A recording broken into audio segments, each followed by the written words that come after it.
What's up guys, it's CoopDizzle here and welcome back for another episode here on Season 3 of the Diamond Society SMP, where we try to ball harder than any other server on YouTube. It is another beautiful day here on the Diamond Society and we are hanging out here in ancient Japan, sitting in between two pretty incredible builds, my house, the castle, and in the last episode we did... well, you can't really see it. There's a shop over there. We also got an iron farm done, which is really cool. I've been AFKing for absolutely hours and hours and hours, and I have tons of iron now, so that's wonderful. And also, this past weekend was the dragon fight. So I know dragon fight for you guys was a few episodes ago, but I just released that one out of order, I guess you could say. But anyway, that means we have an elytra. But you know what I just noticed? I don't know how I just noticed this, but my cape's turned on. But where is my cape? Mojang, where is my cape? So anyway, we can wear an elytra for now, but it doesn't have the Minecon cape on it. I'm so disappointed. Anyway, I hope you guys are doing well. Thank you for all the love and support on the series so far. Have some diamonds on me. You guys totally deserve it. Have all the diamonds. And if you do enjoy this episode, please make sure and hit the like button. Subscribe if you're new and hit the notification, the bell, so that you can get notified when all of my videos come out, because there are a lot of CoopDizzle family members, I can tell you, who are not getting notified of when videos come out. So anyway, let's get geared up here and get into today's episode. Today is going to be an awesome episode. We've got a bunch of stuff that I want to do. First, I want to get to a few, well actually, I don't know what order I want to go in. I can tell you what I want to do first, and I can tell you some other stuff I want to do. By the way, we got some beacons out of that dragon fight, and look at how I'm using them. I have enough blocks for a full pyramid, but instead, I'm using the beacons decoratively as like floating lanterns. I don't know what you call those, but it's a Japanese tradition where they put lanterns on a river and they just let them float down the river. I think they represent loved ones or something like that. So anyway, hopefully that kind of gives you that same kind of feel. And the more beacons we get, I'm going to try and get as many on this river going here and moving out towards there as possible. But that's not what we're doing. I just wanted to kind of show you how ridiculous that was. This is what we did in the last episode. And I got to tell you, fam, I'm really not digging it. I feel like this is a really good build. Don't get me wrong. But I feel like the location is bad. Like, I really wish that I would have placed this whole thing at least one block over, maybe even 2 blocks over, or a block over and a block back. The thing is, we can't really go back any further, can we, without drastically reshaping this hill, which we might do anyway. But at the very least, I want to move this whole thing over one and possibly, yeah, probably just over one. And then I'm going to shave this hill down so that I can put some bushes surrounding it. So that's first on the agenda. The other thing I want to get done, the other big technical build I want to do, is a sugarcane farm. I've designed my own sugarcane farm, fam. It's awesome. I've never designed my own farm before, but I have an original design. I love it. I'm excited to use it, and I'm excited to show that to you. So that's going to be a thing in this episode. I want to add a new structure. So moving this isn't going to be our structure. I want to add one new building somewhere in Japan. Don't know where yet, but probably some horse stables. I really need horse stables because I have a horse, and right now he's just swimming in front of my house so that he doesn't escape. So that'll be a thing. Oh, what else? What else? Possibly a cow farm. I went in between episodes. One of the many things I did in between episodes is I went out into the world and found some cows. And I've done a little bit of breeding, but I don't have a wheat farm, so I can't do a ton of breeding. But we may be able to go ahead and move these cows into a cow farm and at least have that ready so when we do get wheat to breed them up, actually we'll just breed them up more first. So that won't be this episode. Some kind of wheat farm, that might have to wait until the next episode. So we've at least got the sugarcane, we've got moving this over, we've got building some horse stables, and then maybe, hopefully some other stuff, maybe some more trees. We haven't added trees in a couple of episodes, so maybe some more trees and landscaping will be good. And anyway, I'm really excited for this episode. I hope you are too. Let's get started by tearing this whole thing down and moving it over one block to the left. Success! We have moved the shop just a little bit. I ended up moving it actually 2 blocks over instead of just the one. And I did push it back at least 1 block, if not, yeah, I think just 1 block. I think so. I had to kind of chip away at this hill a little bit after all. But I think so far it was worth it. I definitely like how it feels a lot better. Before, this roof was hanging over this path 1 block. That was my big issue with it. Now there's a little bit of a gap in between the roof and the road, which I think is good. And then the other thing it does too is that from this pathway, that roof line is no longer blocking as much of the castle. So it still blocks it, you know, a little bit, but not as much, which I think is really important. I also wanted the extra space so I could add some bushes around the build, and originally I had it going like all the way around, like all, you know, fill all these gaps that you see were filled in, including these corners. And that just looked way too modern to me. And plus, if I did that, you couldn't see these, which I did. These were spruce over here. I went ahead and replaced those with oak leaves. I think the color just ties in a lot better with this accent color right here than this darker green did. So anyway, I think this is looking pretty good now. We've got some extra bushes in here. And, you know, the more bushes, usually the better it looks. And so, yeah, I think it's looking really cool, and that's good. A good start to the episode. Now, I said the main technical project for the episode, we're going to build something else later, if everything goes according to plan. But the main technical project is the sugarcane farm. So, I want to go ahead and hop into Creative World to show you my sugarcane farm design. I'm so excited about this. Alright fam, do you recognize some of these designs? This was a clock tower we built last season. We just had a top on it. I kind of wish now, looking at this was pretty cool. I should have used this design somewhere or another. That one turned out pretty cool. That one was kind of weird. But anyway, we're not here to look at designs. Those look like slum walls over there. Yeah, they sure are.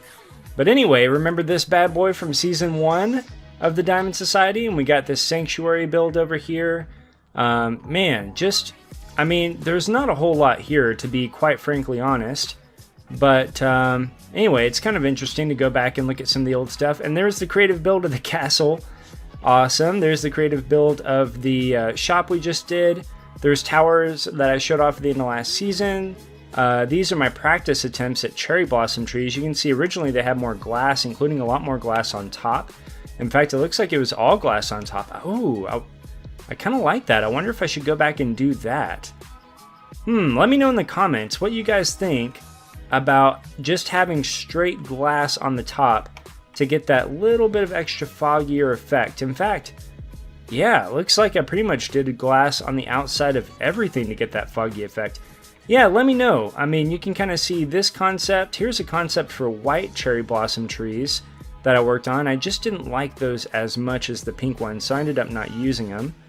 But I don't know, let me know what you think about this design in the comments compared to what we ended up using in the survival world. Oh my gosh, I wasn't planning on doing a tour of my creative world. I actually built this forest in the Diamond Society and I never got a chance to show it off. This was Season 2 and I built this in Uptown to kind of fill out that area. It turned out super cool in Uptown. But we're actually here, nope, not to see that. That's sort of a modified version of Mumbo Jumbo's farm. We're here to see this.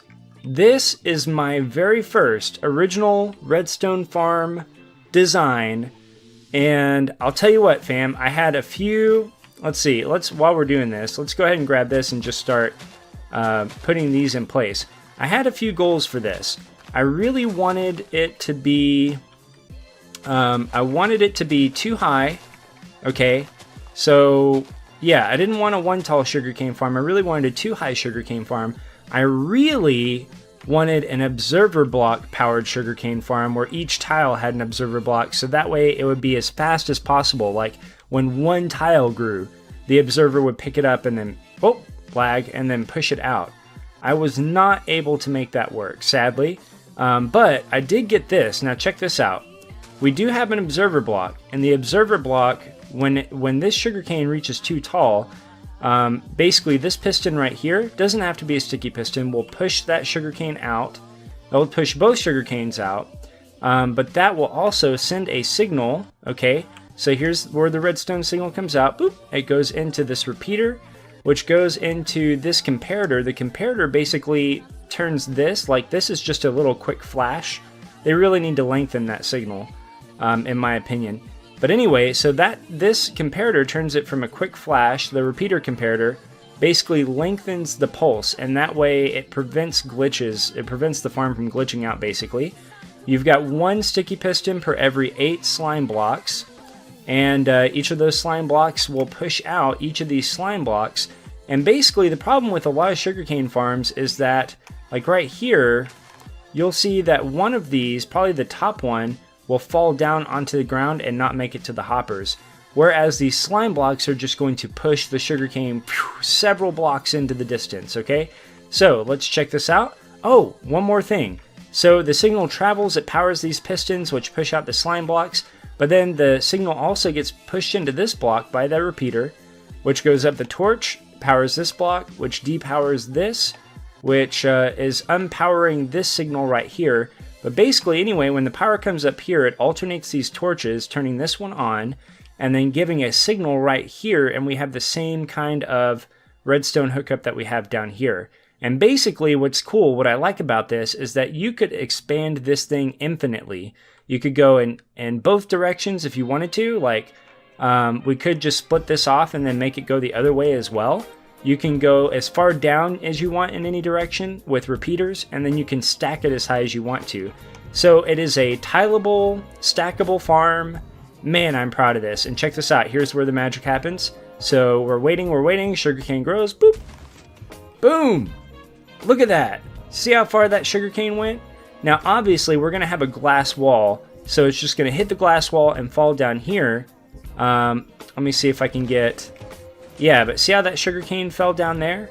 That will happen on the observer, but it will never happen to these sugarcane over here. So, we're going to build up enough of these cells. Each cell will push out 8 sugarcane, basically. And we're going to build up enough. I think it's going to take 8 of these cells to get a stack. And I think we're going to end up building 9. I think that's the goal, is to build up 9 of these cells. So we'll get more than a stack of sugarcane, hopefully around about there every time this thing grows up. Oh my gosh, I'm so proud of that, fam. Alright, let's quit rambling, quit showing off the world. Let's get onto the Diamond Society and start building this bad boy. Alright, I just wanted to show you that we are inside of the castle now.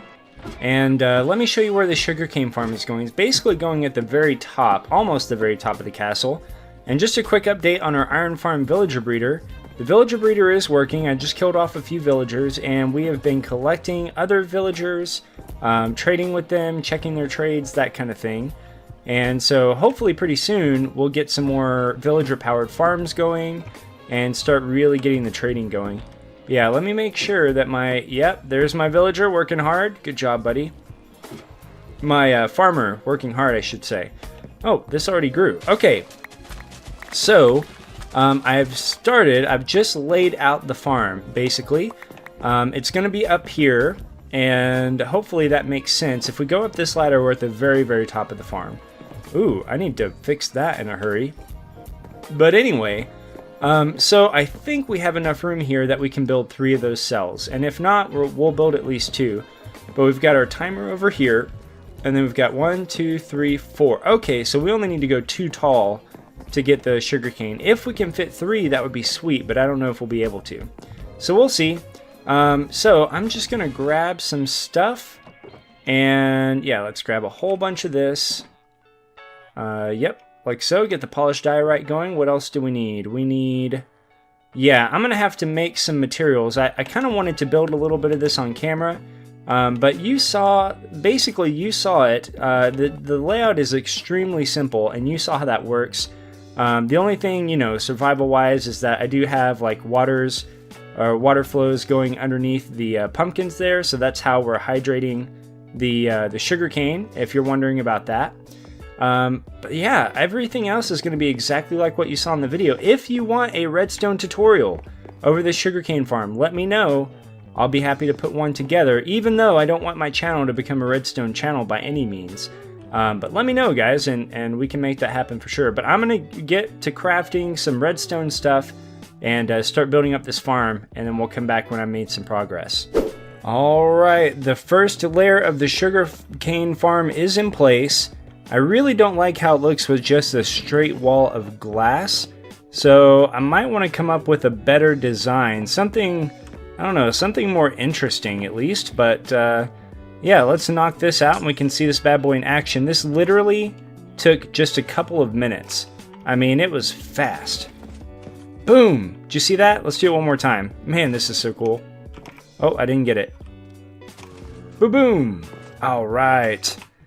This is so cool. Now I know why redstone people love doing redstone so much. Like, when you figure out how to do something on your own, you feel really smart.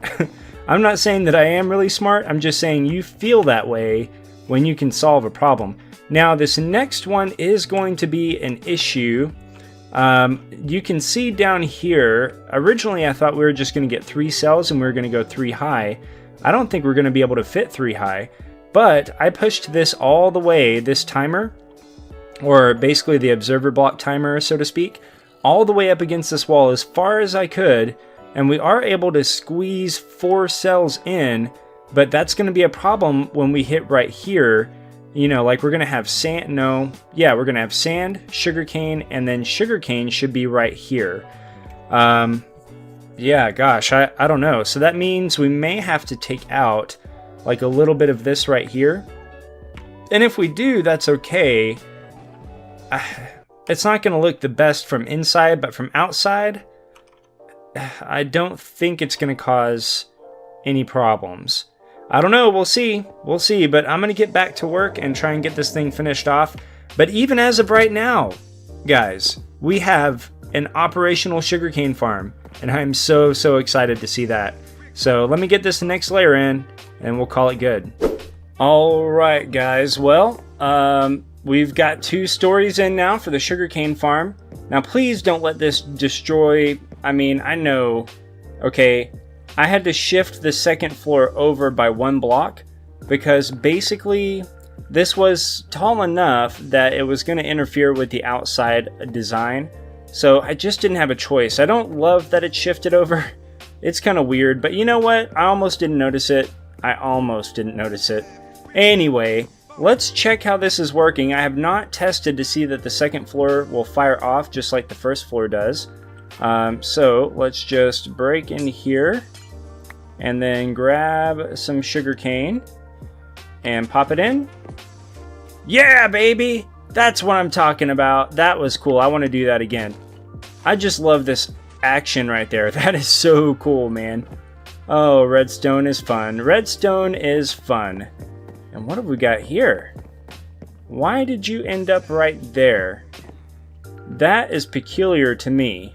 I do not know. So maybe this isn't a completely lossless farm after all. I don't know. The big question now is, though, is do we add a 3rd floor? Because, like you can see, if we count... Oh, come on, stupid Elytra. If we count the sand is sort of like the bottom block. So that's 1, 2, 3, 4, 5, right? And we have, starting on this block right here, 1, 2, 3, 4, 5. So we can just squeeze in 1 more floor of the sugarcane farm. So I think that's what I'm going to do. I didn't really plan for it. I don't have the resources for it yet. But I'm going to go ahead and get it together. And we're going to add a 3rd floor to this sugarcane farm. We have amassed quite a lot of villagers. And yeah, it's coming along, guys. It's coming along. And now I have a lot of librarians that I have not been able to unlock trades with yet. Because I've been waiting on the sugarcane farm. And good news, the sugarcane farm is complete, and it's not quite as fast as I would like, but that's only because I can't make it quite tall enough. Like, if I could make it, I would make it really tall and it would produce tons and tons of sugarcane, but as it is, after about 1 day of AFK while I was at work, we have a little more than 2 rows, almost 2.5 rows worth of sugarcane. I think when we started this, we maybe had about 3 stacks or something, so it's not bad. It's almost 2 rows of sugarcane, almost 18 stacks in, gosh, what would that be? I mean, about 8 hours. So I don't know if that's good or not. But anyway, sorry you could hear my phone. I think we are done with the sugarcane farm. Oh yeah, actually, real quick, let me just show this on camera. Nope. I guess I'm going to need to grab some sugarcane real quick. I know that this works and I've seen it work, but just to show you guys that everything is working correctly, it's going to go, these are going to pop out going in this direction, and then these pop out going in this direction, and then the top row pops out going in that. Actually, it might be in the same direction now that I think about it. I'm not sure. I don't remember. Let's find out. Yes, yes, yes. Awesome. So I am really excited to have this sugarcane farm. I'm really proud of it just for the fact that I designed it myself. There might be other designs like this, and I know that there are designs that have stuff in common with this for sure. Impulse is the guy who, his sugarcane farm gave me the idea of using leaf blocks, for example, as the immovable blocks instead of like furnaces or something like that. But yeah, I haven't seen a design exactly like this one myself. So anyway, hopefully you guys like it. If you want a redstone tutorial, I'll go ahead and make one. Just let me know down in the comments. And the next thing that we want to do is to go build something. So I think we're going to build some horse stables, but I'm not 100% sure. So let me kind of mess around in creative mode for a little bit, see what I come up with. And yeah, let's build something.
Alright guys, we have ourselves a horse stable and a little bit of landscaping work too. I went ahead and did the landscaping just because we're almost out of time in the episode and there's so much to talk about.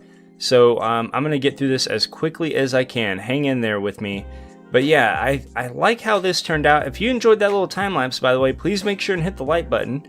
And I'm thinking next week I might try the time lapse in shaders if I can make that work. We'll see. I couldn't get it to work this time, but I know there's a way. So anyway, I think this horse stable turned out really cool. To be honest, I've never seen a horse stable design like this, but this was off of sort of a piece of art that I found, a Japanese art, and I just made it. And so I think it turned out really, really cool. I also have a couple of horses in there. This one has been with me for a little while now. He's been swimming in front of my house, but now he's got a dry place and a nice shaded area to live in, and I went and got another horse too because, you know, I had extra armor and saddle, so why not?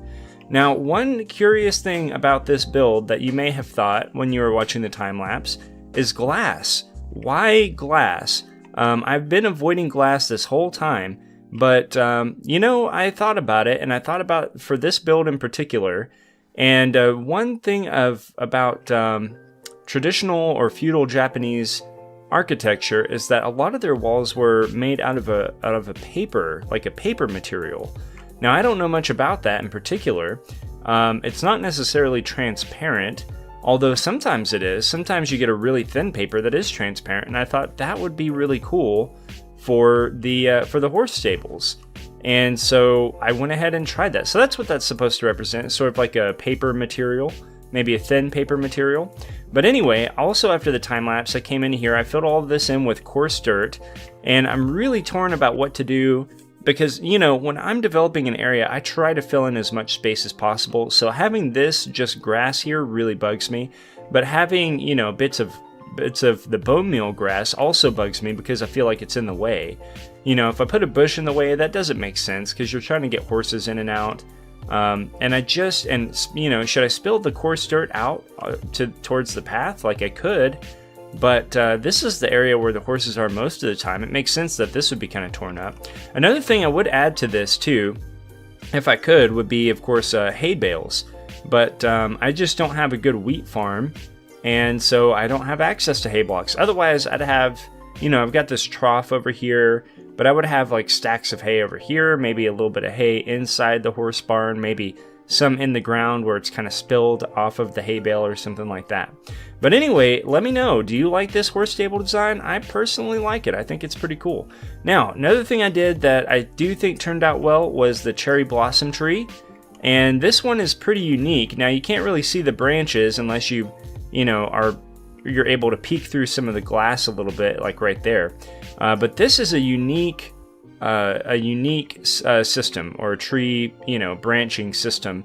So first of all, this is all on the diagonal. This trunk is all on the diagonal, and it's leaning pretty heavily, which is pretty cool. I think it gives a good look. And what I wanted was, I really wanted a cherry blossom tree that was overhanging this bridge by at least a little bit, which it does. So mission accomplished there. That's good.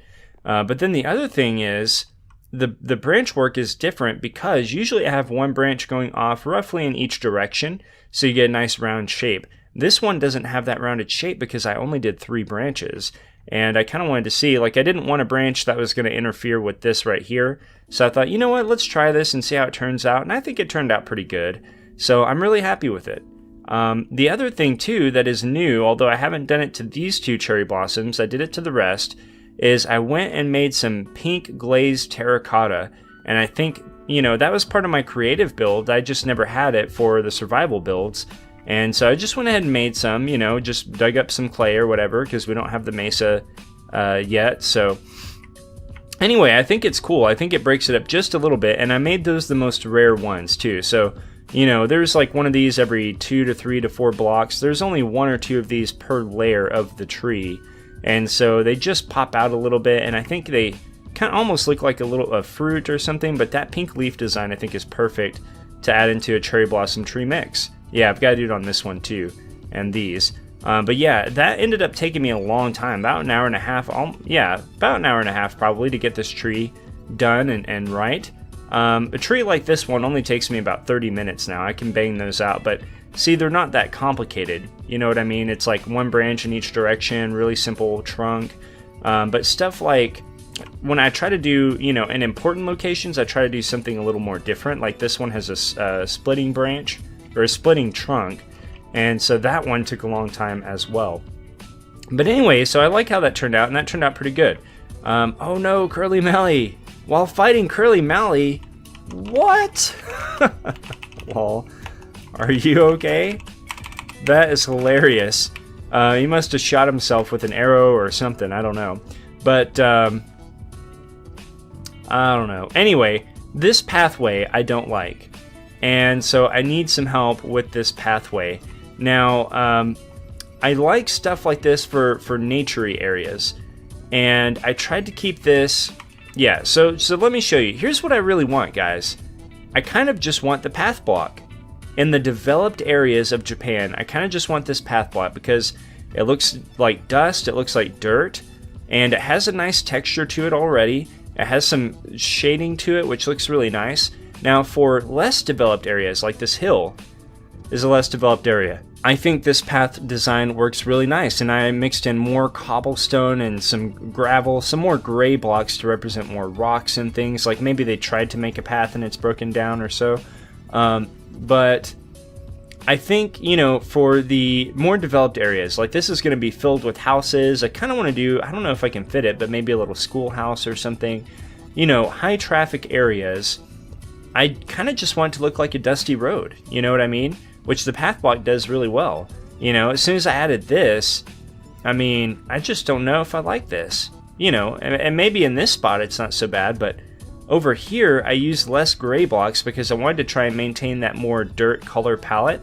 And but you know, without any gray, it didn't look good either. And so I don't know what to do, guys, but let me know. So here's the big question, okay? I'm asking for your permission to do something. Can I just rip all of these other blocks out and just use path blocks for this area of Japan, and then save, you know, textured pathways like this for specifically for more nature walk kinds of areas? You know, part of me just felt like I'd be missing an opportunity to do detail if I didn't add in these detail blocks. But now that it's here, I really just don't like it. Okay, 2 more things, and then we're done, guys. But I have been responding to your feedback from the videos. So here's the first one. Or, well, the first one this episode is I added more mossy cobble along the bottom of the foundation of the castle. And, you know, to me, like, it made sense in my head. But now I don't like this, to be honest. I feel like it just makes it look dirty, and I don't really want it to look dirty, you know. And granted, this looks kind of like patterned, and it is a little bit. It's sort of like random-ish, but you know, I don't know. I just think that looks too dirty. Should I? But maybe you think different. Do you like the way that looks, or should I go back to having something like this where it's just popping up every once in a while? Or should we just get rid of the mossy cobble completely and go with this kind of thing going all the way down? And that might look better in my opinion, just because it has a cleaner look to it. And you know, I wanted a little bit of that mossy look, but I feel like that's just too much, and I don't know that there's a really good in between. So okay, so let me know about that, please. The last thing though is I, a few episodes ago, asked you about the detail work on these types of roofs right here. And overwhelmingly, the people that did give feedback gave feedback for option number 3, which was my favorite too. And that's this one over here. So I haven't put that in yet, but I just wanted to tell you that, yeah, I'm listening. I haven't gotten to it yet, but maybe in between episodes or something, I will put that in to the other roofs that on the other 3 sides. Okay, so anyway, guys, oh, look at how amazing that tower looks. By the way, that is not Danny Dino Gamer that's back there. That's Hungry Squid, and he's hilarious. So please go to DiamondSocietySMP.com and find Hungry Squid. Man, that's such a cool looking tower. Way to go, buddy. But anyway, guys, thank you again so much for hanging out with me today. I hope you enjoyed the video. If you did, please make sure and hit the like button. Feel free to share the video as well, help spread a good word about the series and the channel. And subscribe if you're new. Join the Coop Dizzle family so you don't miss any other videos here, awesome Minecraft videos on the Diamond Society SMP. And hit that notification bell so that YouTube will actually tell you when new episodes come out. It's going to be once or twice a week, usually on Tuesdays, maybe on Thursdays. But anyway, guys, thank you again so much for hanging out today. And until next time, may you be happy, may you be well, and take care. I'll see you later.